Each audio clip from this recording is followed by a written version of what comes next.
જય જલારામ। અત્યારે ગાજર ખૂબ સરસ આવે છે બજારમાં, તો આજે આપણે ગાજરનો હલવો બનાવશું, જે હું તમને આજે કુકરમાં કેવી રીતે સરળતાથી બનાવી શકાય તે શીખવીશ। તો તેના માટે મેં 4 નંગ મોટા ગાજર લીધા છે, 1 વાટકી ખાંડ, 1 વાટકીથી થોડી ઓછી દૂધની મલાઈ અને દૂધ 1 વાટકી। આ બધી જ વસ્તુને આપણે કુકરની અંદર એડ કરી દઈશું।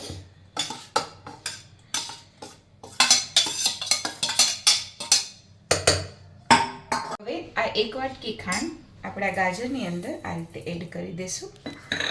તેની અંદર 1 વાટકી દૂધ એડ કરી દઈશું, આને સરસ રીતે મિક્સ કરી દઈશું।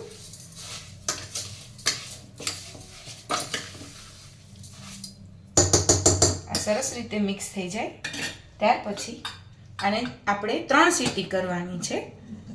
આ રીતે આપણે કુકર ખોલીને જોઈ લેશું કે ગાજર આપણા બફાઈ ગયા છે કે નહીં। તો હલવા માટેના ગાજર આપણા સરસ રીતે બફાઈ ગયા છે। હવે તેને આ રીતે આની અંદર ઠલવી લેશું। હવે તેની અંદર 1 વાટકી મલાઈ એડ કરશું ને 2 ચમચી જેટલું ઘી એડ કરશું।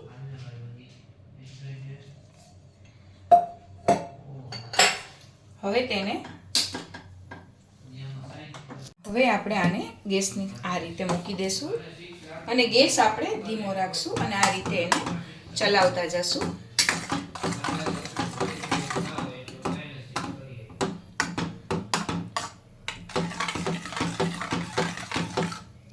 આ રીતે આપણું બધું જ પાણી બળવા માંડશે, ગાજરમાંથી પણ થોડું પાણી છૂટે અને આપણે જે દૂધ નાખ્યું હતું એનો માવો બનતા પણ વાર લાગે, એટલે થોડી વાર લાગશે પાણી બળતા, પણ પાણી બળી જાય એટલે આપણો હલવો રેડી થઈ જશે।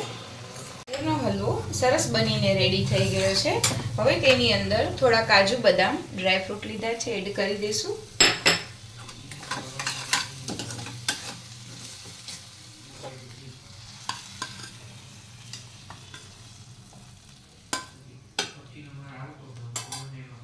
છે ને ખૂબ સરળ।